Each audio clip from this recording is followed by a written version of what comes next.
When do you think fossil fuels will be too expensive to use? My ex-girlfriend's dad actually had an oil company, and I learned a lot about the oil and gas business. It was an E&P firm, exploration and production, and it was a pretty crazy time, very early in my life.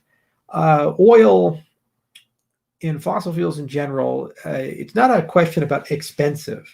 It's a question about alternatives. And so there was this game that the oil companies played for a long time where they said, look, fossil fuels eventually are going to be old stuff, and then we're going to move to a new energy for motility. And, backbone, it's going to run on fossil fuels until nuclear wakes up or something like that. Okay, so what is that energy of motility? They wanted hydrogen fuel cells. Why? Because you can make hydrogen with natural gas, and you can make hydrogen with the petrochemical industry. So it's really low cost to do that. And what's your supply chain look like? It looks exactly like oil.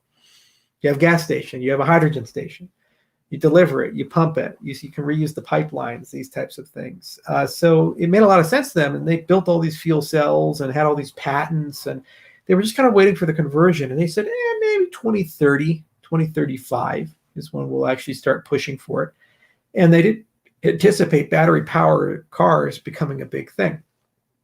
The mobile computing revolution is what front-ran that. So what happened was that all these cell phones and these tablets and these laptops came in, they got really big, and they forced massive evolution in battery technology, much faster than the growth curve that was anticipated. So as a consequence, everybody wanted batteries with higher energy density, lighter, charge faster, last longer, and cheaper materials. Okay. And those evolutionary factors, by the billions of cell phones made and laptops made and tablets made, basically took the industry, put it on steroids, and gave it an R&D budget that the oil companies didn't anticipate. That was necessary but not sufficient to displace the hydrogen plant. The sufficient part was Tesla's rise. This company that came out of nowhere that's now worth more than Toyota and Ford and GM combined, basically has said battery-powered cars are the thing. And so when you say, okay, well, this technology only needs about one more doubling before it's completely mainstream, and then another doubling before it completely destroys the internal combustion engine. Why? Because when you get to a point where you have a 1,000 to 2,000 mile range on a consumer battery car, and the batteries cost 25% of what they cost today and charge in half the time, once you reach that point, you have no range fatigue because it's longer than you could realistically drive in a day. You can charge it to full overnight. There'll be a huge charging infrastructure. And because you don't have to have an engine or any of these other things in the car, you've massively simplified the design of the car. And the single most expensive component, the battery, is now a fraction of the cost. So when you look at the economic curves, it's almost like the vacuum tube to the transistor.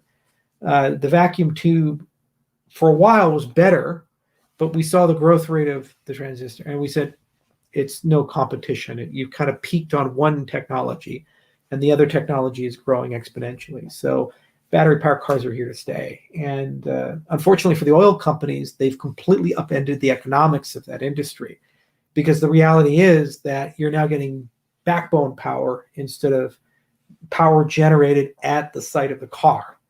Okay, so you can make that from solar. I'm putting in over 250 kilowatts of solar panels in my farm. So I'll have well more enough energy to do whatever the hell I want to do. So if I had battery powered cars, all of them I could charge myself, never have to pay for another tank of gas the rest of my life. And a lot of Americans are moving in that direction. So it's tough times for that industry. I know, of course, they can still make money from plastics. There's still going to be a demand for fossil fuels. You can make thousands of things from distillates, not just energy for cars. So it's not going to go away. The coal industry hasn't gone away. It's, there's always something you can do. It's just, it won't have the same prominence and death hold. Like I remember I was in university in 2008 when oil was 140 some bucks a barrel. And, we had people who were EMTs getting sick because when they went to a person's home, they found them passed out in their garage because people were trying to make their own biodiesel, and they poisoned themselves. It was actually very common in Denver because gasoline was so expensive. People were looking for alternatives, even if those alternatives were counterproductive and people didn't know how to run a bioreactor. It's gonna change. That said, as it's still going to be an industry, people are still going to be petroleum engineers. There's still stuff to do, but the cat's out of the bag, and they waited too long. Had they pushed more aggressively for hydrogen, right now battery powered cars would not be there, and we'd have all these hydrogen fuel cells, and the convenience of being able to pump it into your car instead of waiting for the charge would allow that infrastructure to push out, and they could have extended their life cycle a lot longer. That's what happens when you get greedy. Short-term avarice can destroy your long-term market advantage.